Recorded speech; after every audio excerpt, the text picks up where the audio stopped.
A ver, ¿me escucháis ahora? ¿Ahora me escucháis? Sí, bueno, pues como os decía, para aquellos que no me habían escuchado, hoy está previsto tratar el plan de marketing como herramienta de captación con la página, con la herramienta de API virtual, pero vamos a dejarlo para clases posteriores porque todavía nos queda bastante materia jurídica y hemos decidido determinar la materia jurídica y después comenzar con las herramientas de captación.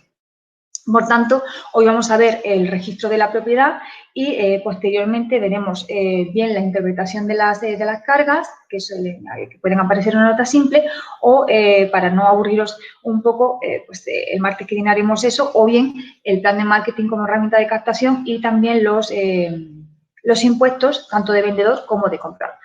Bueno, hoy toca un tema un poco arduo porque es el registro de la propiedad.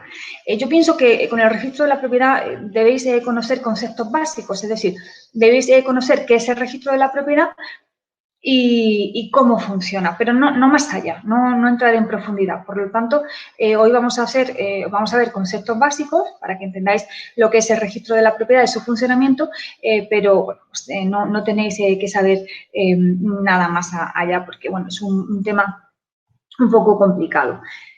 ¿Comenzamos? Bueno, pues el registro de la propiedad. ¿Qué es el registro de la propiedad? Pues el registro de la propiedad tiene por objeto la inscripción o anotación de los actos o contratos relativos al dominio y demás derechos reales sobre bienes inmuebles. ¿Esto qué quiere decir? Bueno, pues que simplemente el registro de la propiedad es un organismo donde vamos a inscribir, por ejemplo, pues la compraventa de un bien inmueble. Las inscripciones o anotaciones se harán en el registro donde se encuentre ubicado el inmueble. Es decir, si tenemos una vivienda en Málaga, pues se va a registrar en el registro de Málaga, en Madrid, en Cataluña, etc. Los registros de la propiedad de España dependen del Ministerio de Justicia. Todos los asuntos referentes a ellos están encomendados a la Dirección General de los Registros y Notariados. La totalidad del territorio de España está dividido en circunscripciones, denominadas distritos hipotecarios. Es decir, para que lo entendáis, cada ciudad está dividida, digamos, en barrios, ¿vale? Por determinadas calles. Habrá calles que le pertenezcan a un distrito, habrá calles que le pertenezcan a otro. Por lo tanto, podemos decir que, por ejemplo, Madrid está dividido en distintos barrios. ¿No? En esos barrios, pues depende una serie de calles. A esos barrios se le llama distrito hipotecario.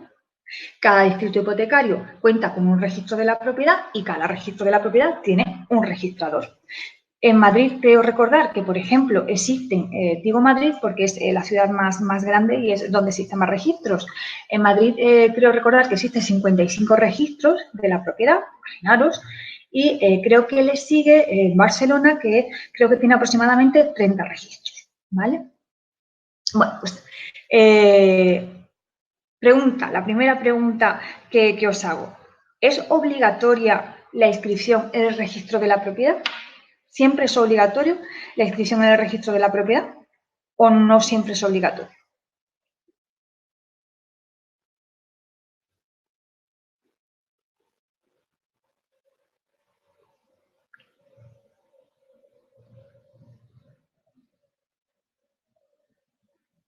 Si hay hipoteca, sí, dice Juan, si no, no.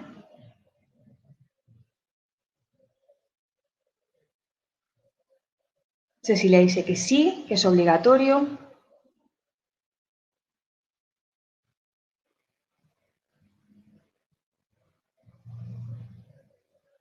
Alexis, sí, supongo. Bueno, pues no es obligatorio. Es cierto que cuando existe hipoteca sí se tiene que inscribir, pero por ejemplo se puede hacer un contrato de compraventa entre particulares y ese contrato de compraventa no es obligatorio elevarlo a público.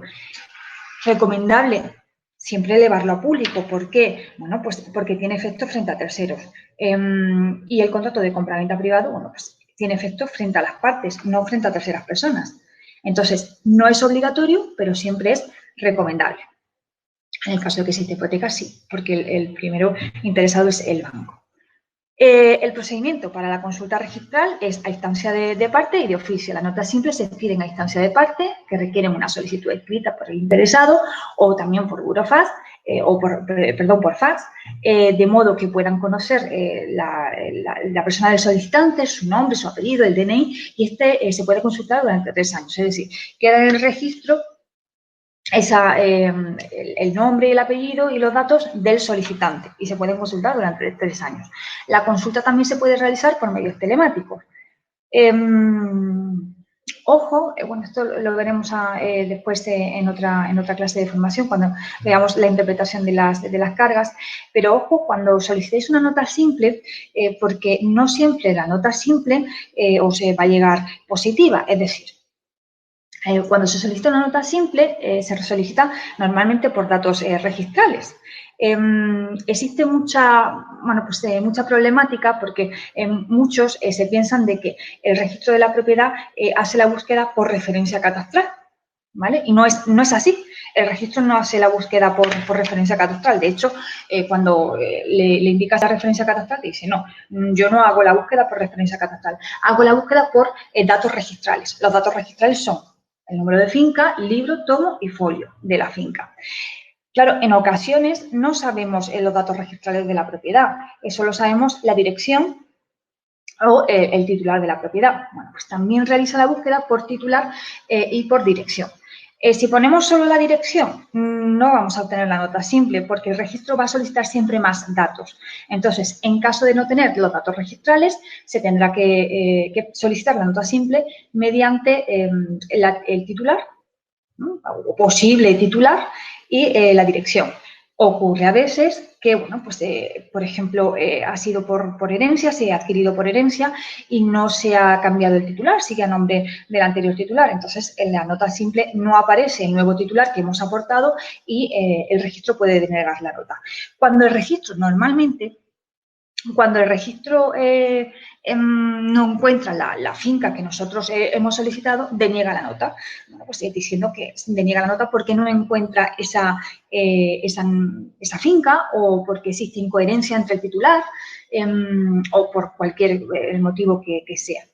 Pero ojo, porque hay algunos registros, no todos, gracias a Dios, pero existen algunos registros, por ejemplo, creo recordar que por la costa de Málaga, por Mijas, Benalmádena, también creo por la zona de Canarias, que realizan, que te cobran la nota, ¿no? Te cobran el importe de la nota porque emiten una nota negativa. La nota negativa es simplemente que ellos alegan que han realizado la búsqueda y que no han encontrado nada. Lo mismo que los otros realizan la búsqueda y que no han encontrado nada o que existen incoherencia y la deniegan, hay algunos registros que no la deniegan, sino que emiten una nota negativa y sí la cobran. Así que ojo con esto, cuando solicitéis una nota simple, siempre que tengáis claro al menos quién es la dirección y el titular o los datos registrales, porque os puede ocurrir eso. También puede ocurrir que solicitamos una nota simple y ya sabéis que la consulta al registro es pública. El registro puede consultar cualquier persona. Bueno, pues hay registros que se escudan en la Ley Orgánica de Protección de Datos. Y esto es lo siguiente. Es una incoherencia, ya veréis ahora. Cuando solicitas una nota simple, sobre todo si eres una empresa la que la que lo solicita, pues sobre todo, y además sobre todo en la parte de Canarias, me he encontrado muchas situaciones como esta, y en parte de algunos pueblos, algunas poblaciones de Madrid también. En las que, escudándose en la Ley Orgánica de Protección de Datos, lo que te dicen es que necesitan saber el consumidor final, porque como tú no eres el consumidor final, necesitan saber el consumidor final de la nota simple, es decir, a quién va a ir a parar esa nota simple que tú solicitas. Esto ocurre mucho, a los agentes inmobiliarios le tiene que ocurrir mucho. Claro, cuando tú pones tu nombre porque no te interesa poner el nombre de la persona a la que va la nota simple o simplemente porque tú quieres una nota simple para saber el estado de ese inmueble, pues tú le tienes que decir que, bueno, que por la Ley Orgánica de Protección de Datos tú eres el consumidor final y te la tienen que aportar. Claro, aquí existe un debate entre el registro y el agente inmobiliario. ¿Por qué? Porque el registro no se lo cree, entonces el registro vuelve a debatir y vuelve a decir que, bueno, que debido a la actividad no sé por qué la conoce, pero la conocen, a la actividad de esta persona, creen que no es el consumidor final y entonces que le des los datos de la persona a la que será beneficiaria, ¿no?, de esa nota simple. Entonces, es una incoherencia porque, por una parte, por la Ley Orgánica de Protección de Datos, me estás solicitando el dato de una persona que yo, por la Ley Orgánica de Protección de Datos, no te lo tengo por qué dar.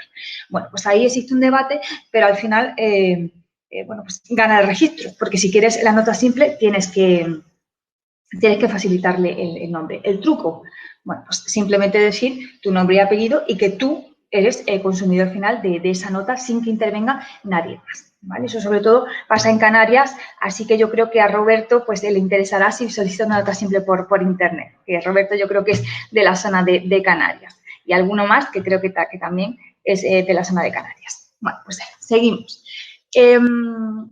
Bueno, pues ya sabéis que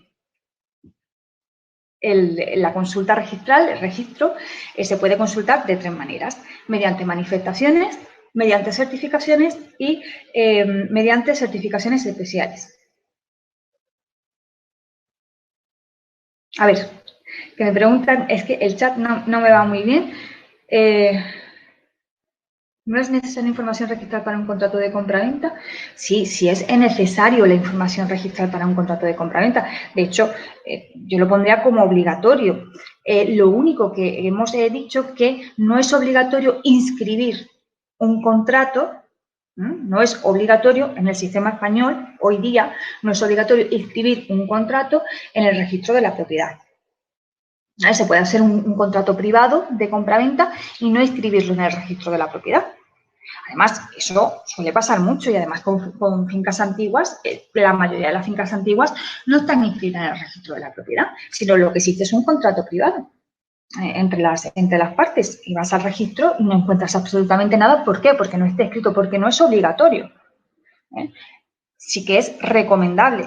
Y yo siempre recomiendo que, por supuesto, se inscriba en el registro de la propiedad, porque surte efecto frente a terceros. Un contrato privado surte efecto entre las partes, ¿vale? Es inscribir el registro de la propiedad. La consulta registral se puede hacer, como ya hemos dicho, por manifestaciones, certificaciones y certificaciones especiales. Caduca la carga hipotecaria, caduca, por ejemplo, la inscripción en el registro de la propiedad. Si yo escribo un contrato de compraventa en el registro de la propiedad, ¿caduca?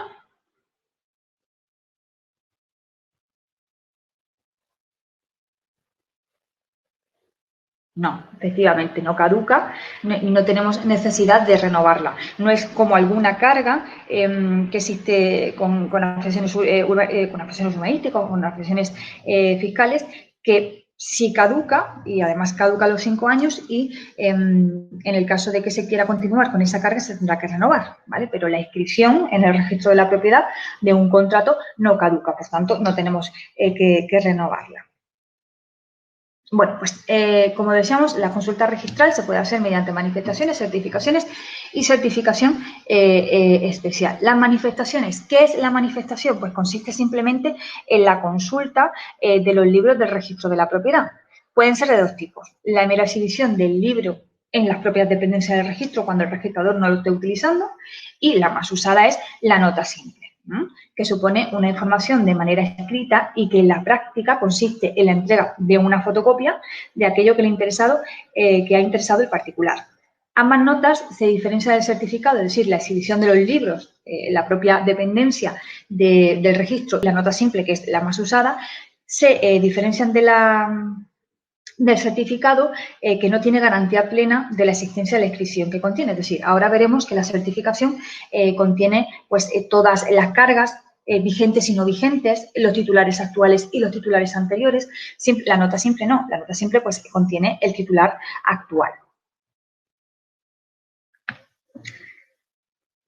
Las certificaciones. Bueno, pues las certificaciones son las certificaciones ordinarias, que es un documento público, y este documento público no es una fotocopia como la nota simple, sino que es un documento que va firmado por el señor registrador, ¿vale? Simplemente da fe de lo que pone en esa en esa nota y que tiene eficacia frente a todos, es decir, sirve para acreditar todo lo relativo a una finca que consta en el registro, tanto las titularidades actuales como las antiguas, tanto respecto a derechos vigentes como extinguidos. Este documento sirve para hacer valer y probar tales derechos frente a terceras personas físicas o jurídicas, por ejemplo, tribunales, instituciones, organismos. Por ejemplo, cuando existe una negociación, ¿no?, entre los titulares de un préstamo hipotecario y el banco para, por ejemplo, conceder la dación en pago a esas personas, te piden una certificación y además una certificación literal, que ahora veremos lo que es, para acreditar, bueno, pues las cargas que tiene esa finca, las cargas que ha tenido los titulares y los titulares anteriores. Las certificaciones ordinarias pueden ser de distintos tipos, según las solicitemos. Puede ser una certificación literal, bueno, pues simplemente es copia palabra por palabra de lo que pone en ese libro. Certificación en relación, en la que el registrador únicamente hace una relación del contenido de los asientos. Después tenemos otra certificación que es, vamos a verlo por aquí, por el tiempo temporal, es decir, se puede pedir la certificación por un tiempo determinado, ¿vale? Por la extensión temporal, por un determinado periodo de tiempo, o bien desde el primer asiento hasta el último asiento. Siempre hay que especificar muy bien qué certificación se requiere, ¿vale?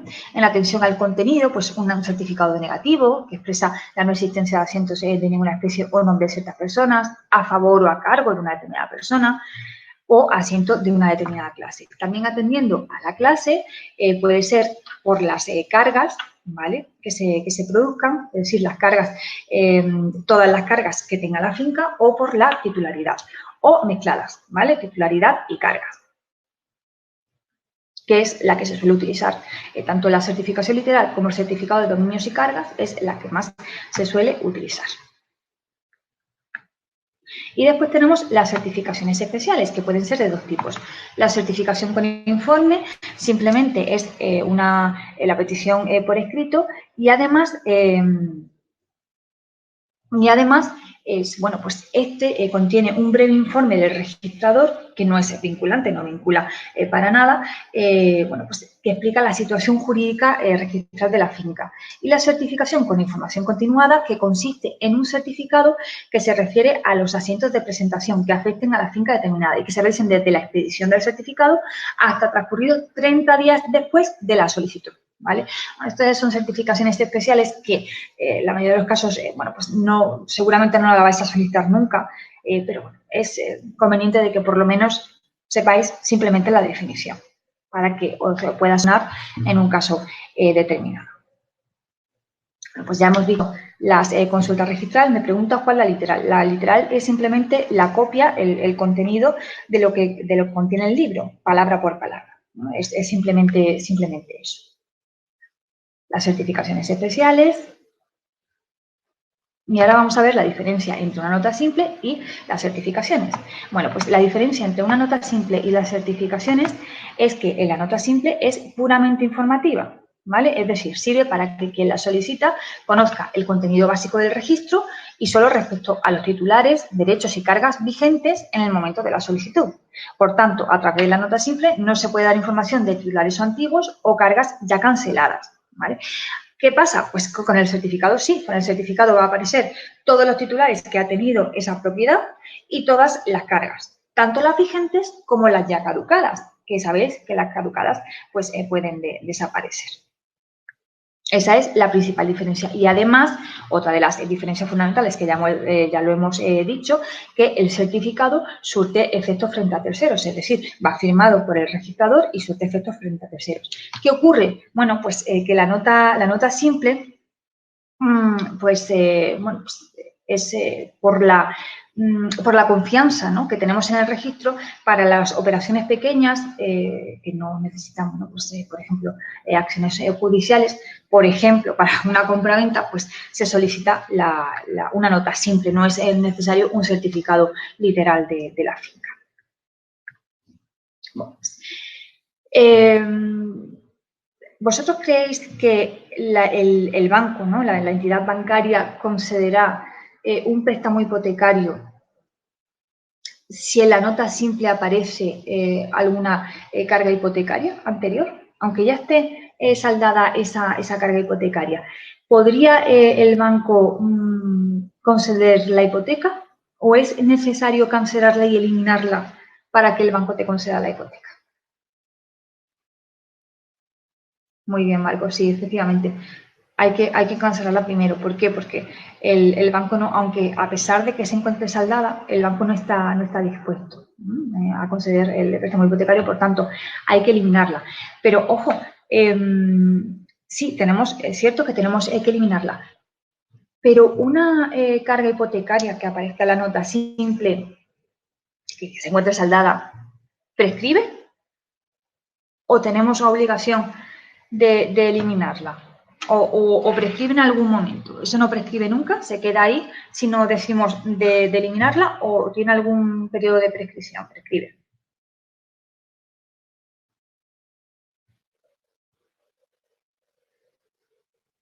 Bueno, pues sí, Cecilia, efectivamente, prescribe a los 20 años, 20 años en año. Bueno, pues la escritura y la inscripción.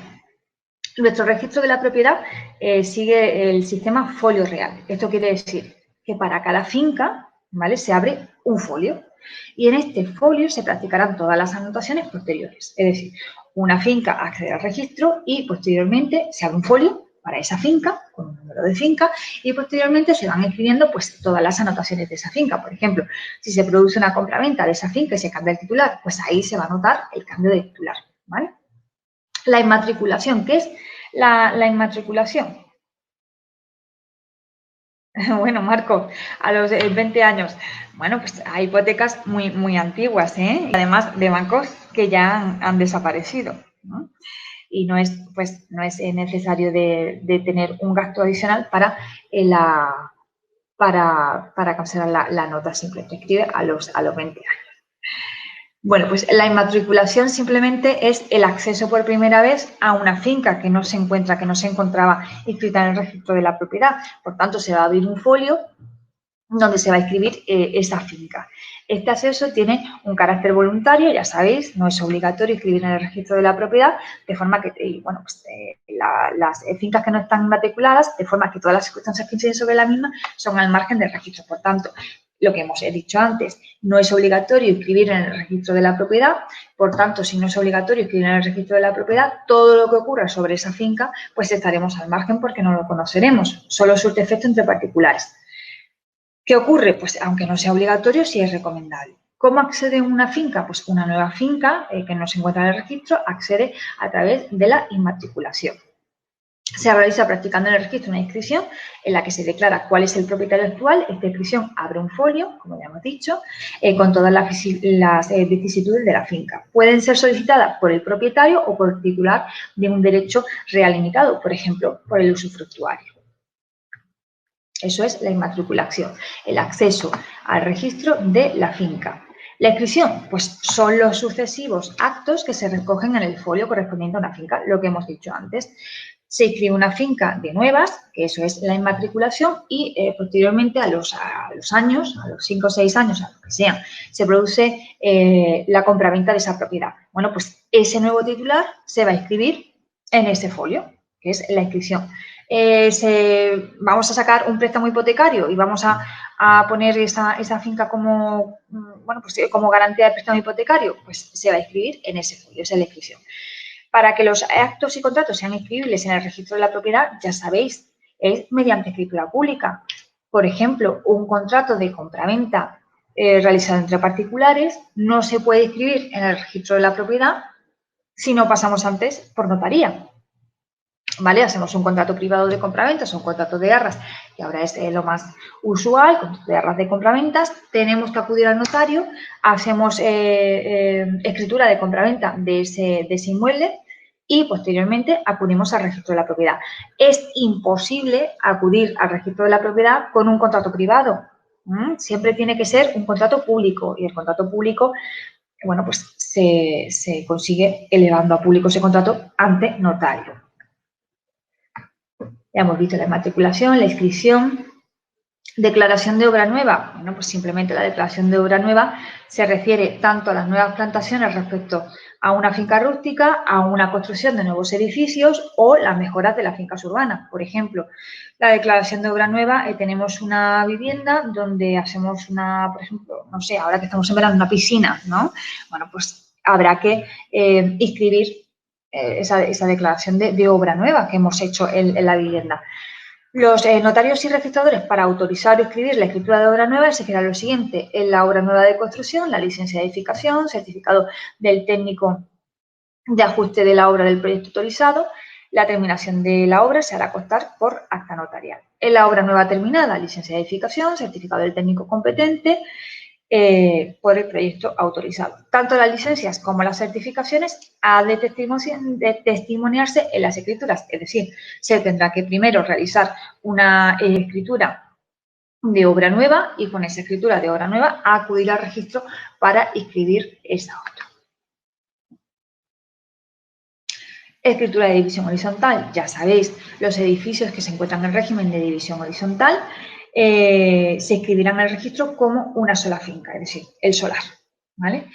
O la finca, digamos, para que lo entendáis, la finca matriz. Y de esta finca matriz, que se va a escribir en el folio, va a salir los distintos departamentos, es decir, los distintos pisos o locales que se van a formar, que van a tener un número correlativo. Por ejemplo, la finca matriz, que es todo el edificio, será la 4500. Bueno, pues ahora la siguiente vivienda será la 4501, que se le asignará una cuota de participación, la siguiente vivienda la 4502, 500, la 4503 y la 4504. Pero se escriben en el mismo fondo. Por eso muchas veces, cuando solicitamos una nota simple, bueno, pues, si tenemos solo la finca matriz, el registro te dice, está dividida en división horizontal, nos ha dicho el número de finca matriz, especifique el número de finca que quiere solicitar. Exceso de cabida. Simplemente el exceso de cabida es una rectificación de la superficie.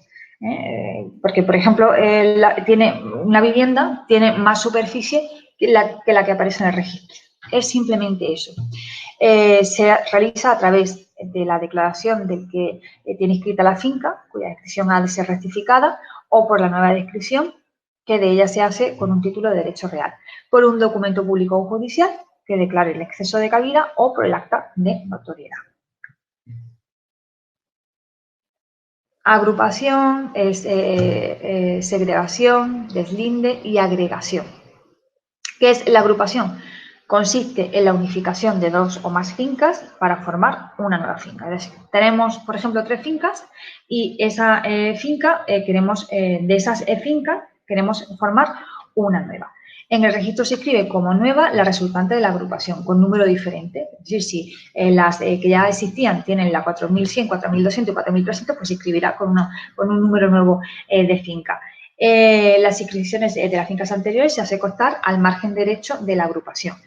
Puede ser solicitado no solo por el propietario único de las fincas agrupadas, sino por cualquier persona distintas a ellas, siempre que se determine la participación indivisa de cada uno de ellos que corresponda a la finca resultante. ¿Vale? Simplemente, pues, de 2 o más fincas, hacer otra nueva. Eso es la agrupación.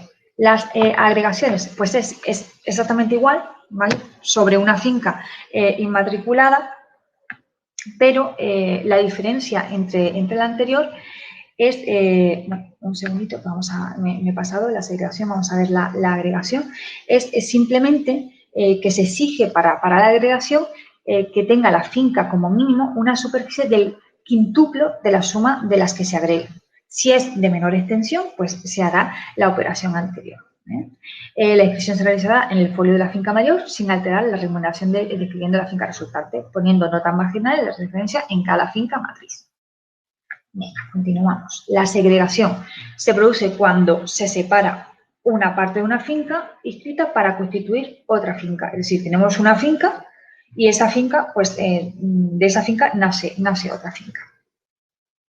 La finca nueva originada se inscribe bajo un número diferente y se expresa la segregación al margen de la inscripción de la propiedad de la finca matriz. Bueno, aquí en este caso podríamos decir como si fuese una división horizontal, ¿no? la segregación y el deslinde. El deslinde se produce cuando una finca se fracciona en dos o más fincas que forman una nueva finca. No queda ninguna porción restante, sino que toda se divide. ¿Vale? Tenemos un solar y se divide en varias fincas. Bueno, pues ahora vamos a ver varios aspectos. Por cierto, una donación se tiene que inscribir en el registro de la propiedad o no es obligatorio inscribir la donación en el registro de la propiedad.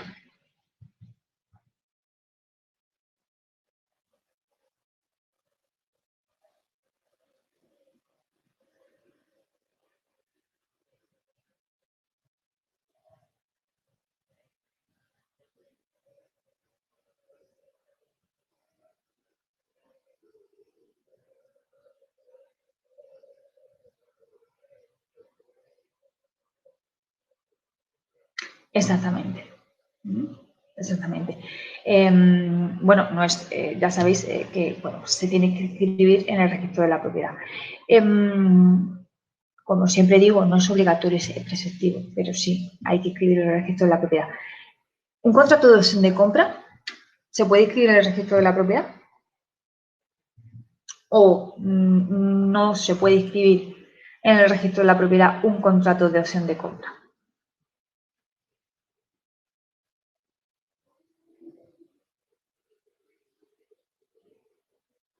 Sí, exactamente.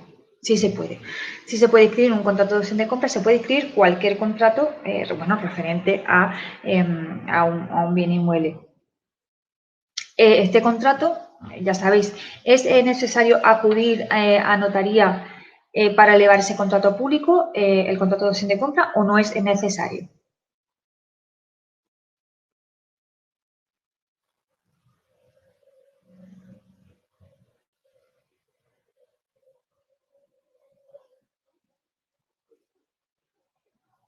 Efectivamente. Siempre vamos a tener que acudir al notario. Es un paso previo. Para acudir al registro de la propiedad es un paso previo a acudir al notario. Tenemos que acudir al notario con el contrato de opción de compra. Recordad que el contrato de opción de compra, la opción de compra no puede ser superior a 4 años. Y cuando se trate de un contrato de arrendamiento con opción de compra, pues la opción de compra será por el tiempo que hayan determinado las partes o por la duración del contrato, pero ojo, la opción de compra caduca o prescribe cuando se prorroga el contrato. Bien la prórroga legal o bien por tácita reconstrucción. Entonces, ojo con esto. La opción de compra caduca a los 4 años y el contrato de arrendamiento con opción de compra caduca cuando se prorroga, ya sea legalmente o tácitamente, el contrato de arrendamiento.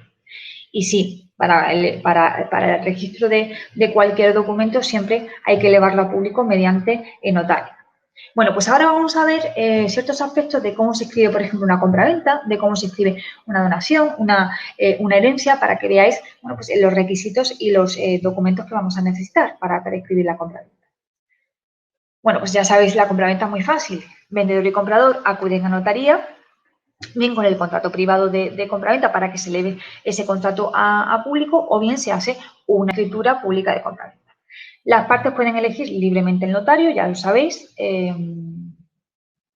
Normalmente el notario lo paga el que compra, lo elige el que paga, el notario, perdón. Normalmente el notario lo elige el que paga. El que paga la escritura elige el notario y cualquier cláusula contraria a esta sería ilegal, conforme a las condiciones, a la Ley de Consumidores y Usuarios y al artículo 126 del Reglamento del Notariado, que establece que quien paga el notario es el que elige, ¿vale?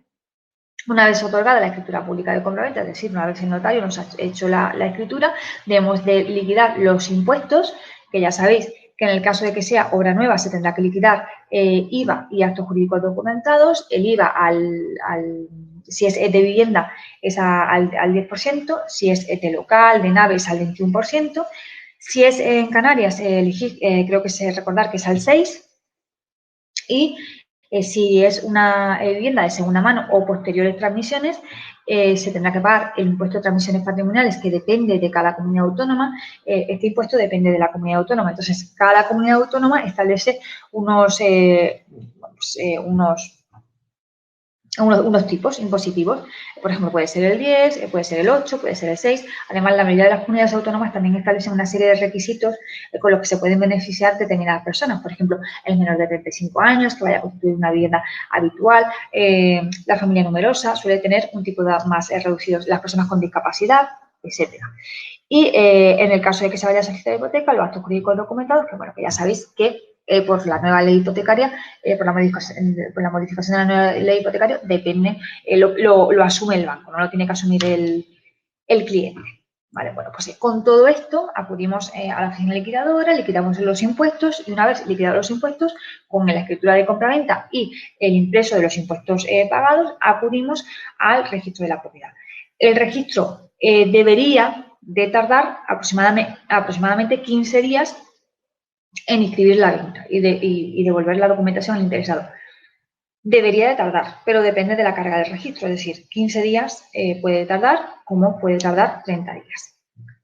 Bueno, pues simplemente así se escribe una compraventa en el registro de la propiedad. ¿Cómo se escribe una herencia? Bueno, pues para escribir una herencia en el registro debemos de acompañarlo de la siguiente documentación. El certificado de función, para acreditar que la muerte del testador o la persona o de la persona de quien se va a heredar, esto se obtiene del registro civil, y el certificado del registro de actos de últimas voluntades, que esto se adquiere en la Dirección General del Ministerio de Justicia. Con esta documentación, tanto con el certificado de función como el registro como los actos de últimas voluntades, se tiene que, bueno, pues se tiene que acreditar también el pago, ¿no?, del impuesto de sucesiones, que ahora en la mayoría de las comunidades autónomas está exento. También es otro impuesto que depende de cada comunidad autónoma y en la mayoría de las comunidades está exento. Pero bueno, también si fuese una herencia de una vivienda, también se tendría que pagar el impuesto de plusvalía municipal, ya lo sabéis. En el impuesto de plusvalía municipal, como ya veremos, se toma en cuenta la fecha de defunción de la persona fallecida. Pero bueno, eso ya lo veremos más adelante, que también es muy interesante. Bueno, pues con toda esta documentación, es decir, con el certificado de últimas voluntades, y el certificado de fallecimiento, pues tendremos que aportar la siguiente documentación en función de si ha realizado testamento o no. Si hay testamento y se trata de un heredero único, pues ya sabe este heredero que si el fallecido tiene muchos bienes, pues tiene muchísima suerte porque ha heredado muchísimas viviendas, aunque también puede heredar deudas si no se hace a beneficio de inventario. También puede repudiar la herencia, ahora con la crisis se ha dado muchos casos de repudiar la herencia. Bueno, pues si hay testamento y se trata de un heredero único, tendrá que presentar una instancia con la firma del interesado, legitimada ante notario o ante el registrador, donde se expresen las circunstancias del fallecimiento, los bienes que componen el patrimonio, es decir, todo lo que se va a heredar, y se acepte la herencia. Siempre, recordad, siempre que tiene que haber una aceptación de herencia ante notario. Si hay varios herederos, bueno, pues la misma documentación que hemos dicho anteriormente, el certificado de últimas voluntades y la defunción del fallecido, pero también, bueno, pues aquí si existen varios herederos se tendrá que repartir, se tendrá que adjudicar, se tendrá que valorar los bienes que existen y se tendrá que repartir la herencia. Y una vez repartida la herencia se acepta, ¿vale? Pueden que algunos la repudien, pueden que algunos la acepten. Y en el caso de que no haya testamento, se realiza la declaración de herederos intestados, es decir, una declaración notarial donde se determine quiénes son los herederos legales del fallecido. Junto a ellos será necesaria una escritura de herencia, igual que en el caso anterior, es decir, la aceptación de herencia. Toda esta documentación se debe presentar al registro de la propiedad y este tiene un plazo supuestamente de 15 días para inscribirlo. Aquí en la aceptación de herencia, en la inscripción de una herencia, existe un límite que no sé si se os ha dado alguna vez o si lo conocéis, que es el límite el del artículo 28 de la ley hipotecaria. Bueno, esto no lo conoce todo el mundo y es cuando, por ejemplo, existe una herencia y no existen herederos forzosos. Ya sabéis que los herederos forzosos son los ascendientes, los descendientes y el cónyuge. Si no existiera, pues, marido, mujer, hijos o padres, bueno, pues heredarían los hermanos y los primos, ¿no? o sobrinos. Y todos estos no son herederos forzosos, ¿vale? Entonces, la ley hipotecaria establece en su artículo 28 un límite a esta herencia, y es que dice que cuando no existe herederos forzosos, no surtirá efecto frente a terceros esta herencia, es decir, el cambio de la titularidad de estos herederos no surtirá efecto hasta pasado 2 años desde el fallecimiento del causante, ¿no? Entonces, ¿qué ocurre? Que podemos encontrarnos en una nota simple, la notación de esta finca está limitada conforme al artículo 28 de la ley hipotecaria.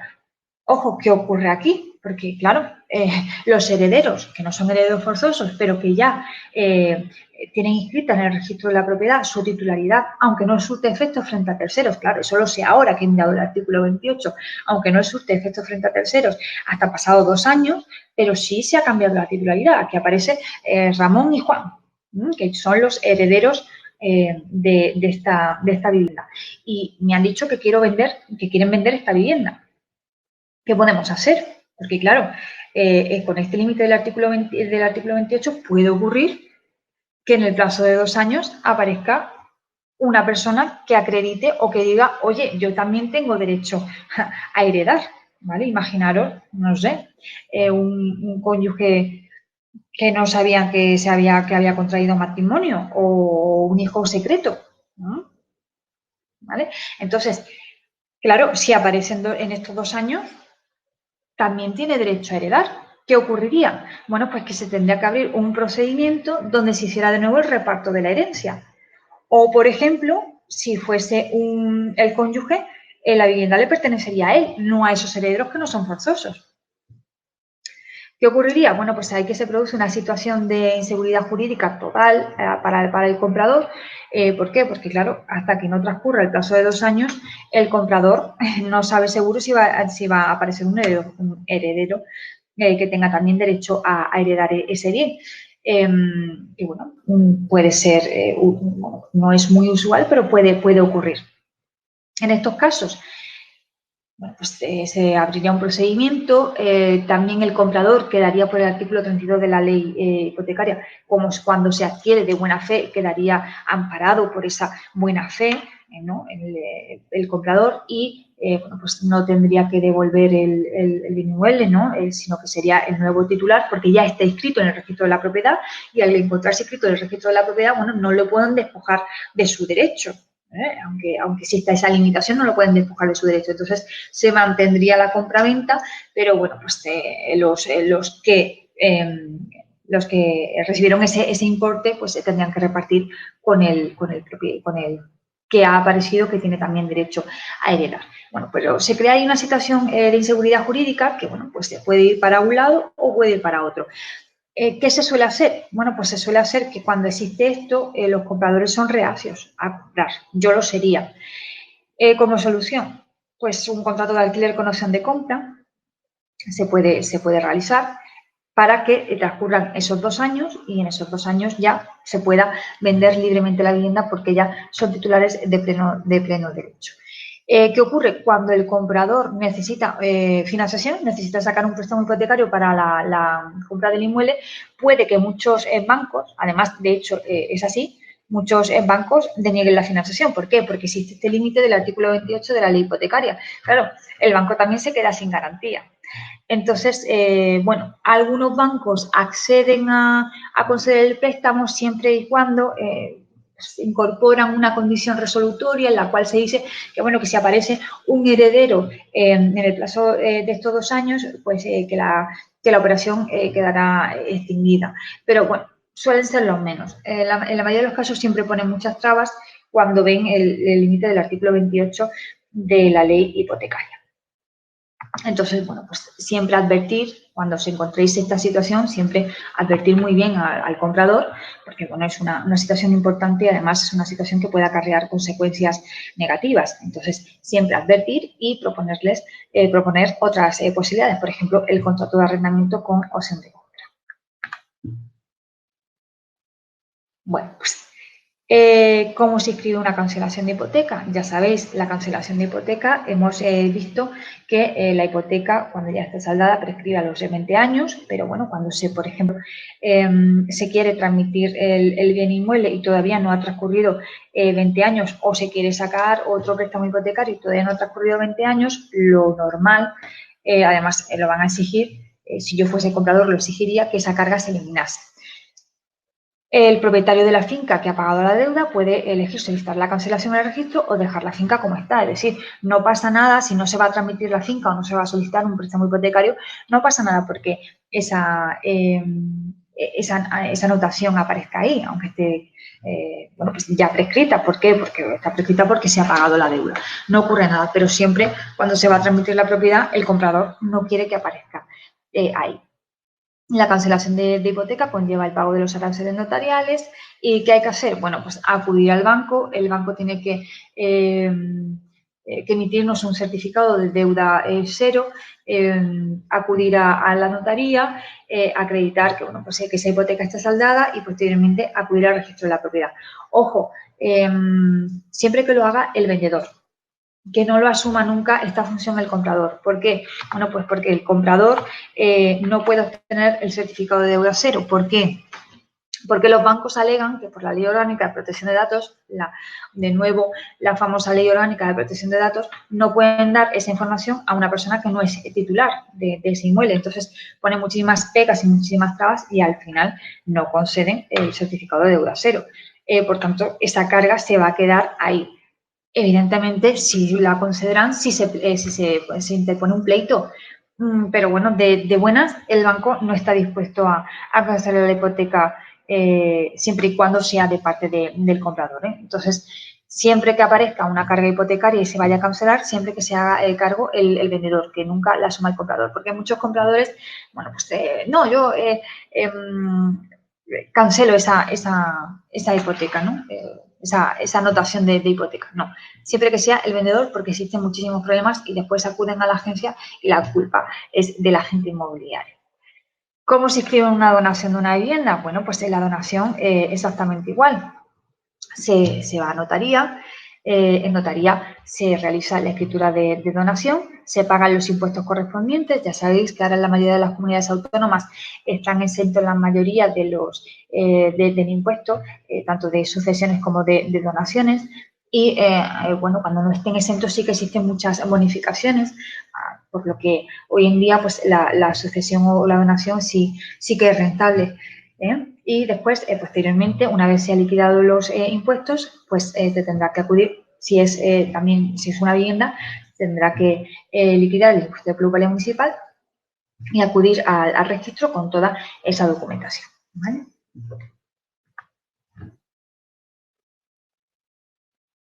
La situación urbanística. Bueno, ya sabéis que lo mismo que es importante conocer la situación de la propiedad mediante las anotaciones o las certificaciones, también es importante la situación urbanística. ¿Para qué queremos conocer la situación urbanística de una propiedad? Bueno, pues es interesante cuando se va a adquirir un solar para vivienda, es importante conocer si esa zona es calificada como zona urbanizable o no urbanizable, o esa zona está destinada a servicios viales. Todos los ciudadanos tienen derecho también a esta información. La situación urbanística de la propiedad es pública, todos los ciudadanos tienen derecho a esta información y esta información no se adquiere o no se facilita a través del registro de la propiedad, sino que a través del ayuntamiento. Es el propio ayuntamiento el que tiene que acreditarnos y facilitarnos, en este caso, la información urbanística de la propiedad. Esto es importante y además siempre solemos solicitar una nota simple para ver la escritura de la finca, las cargas y demás, pero nunca solicitamos un informe de la situación urbanística de la propiedad. Y también es importante porque, oye, puede ocurrir que no sé, pensemos que ese solar es urbano y no lo sea. Ya sabéis, los cambios urbanísticos por los planes urbanísticos que realizan los ayuntamientos cuando le convienen. Ahora este solar que no es urbanizable lo voy a urbanizar porque me conviene. Bueno, pues es importante que conozcáis la situación urbanística de la propiedad. Bueno, pues ya hemos conocido un poquito el registro de la propiedad. Habéis conocido el funcionamiento del registro de la propiedad, lo que se puede escribir en el registro de la propiedad y lo necesario para escribir en el registro de la propiedad. Creo que con el registro de la propiedad no debemos de alargarlo más porque no debéis de conocer nada más allá. Como siempre, insisto, para cualquier cosa, para cualquier duda que tengáis, mi correo electrónico está a vuestra disposición, idg@apivirtual.com. Ya sabéis que el saber no ocupa lugar y que siempre es bueno pues conocer todos los aspectos jurídicos para que en cualquier momento pues os pueda preguntar el cliente y sepáis responder. Como ya he dicho, el martes que viene nos volvemos a ver. Llevamos varias semanitas que nos estamos viendo todas las semanas. Eso es lo que me gusta a mí y yo espero veros por mucho tiempo. No sé si la semana que viene hablaremos del plan de marketing con la herramienta de API virtual y los impuestos tanto de vendedor como comprador, que es, va a ser una clase muy interesante y además es muy amena, o vamos a ver la interpretación de las cargas, ¿vale? Ya en función de una cosa u otra. De todas maneras, bueno, pues son los dos temas que nos quedan por ahora de ver y que lo veremos el martes que viene. Y ya después del martes que viene, agosto lo dejo libre para que podáis descansar y volveremos en septiembre. Bueno, pues muchísimas gracias por vuestra atención. Sé que me estáis escribiendo, pero el chat llega a un momento que no funciona. Así que, bueno, pues muchísimas gracias por vuestra atención y lo dicho, nos vemos el martes que viene para cualquier cosa. Mi correo electrónico idg@apivirtual.com.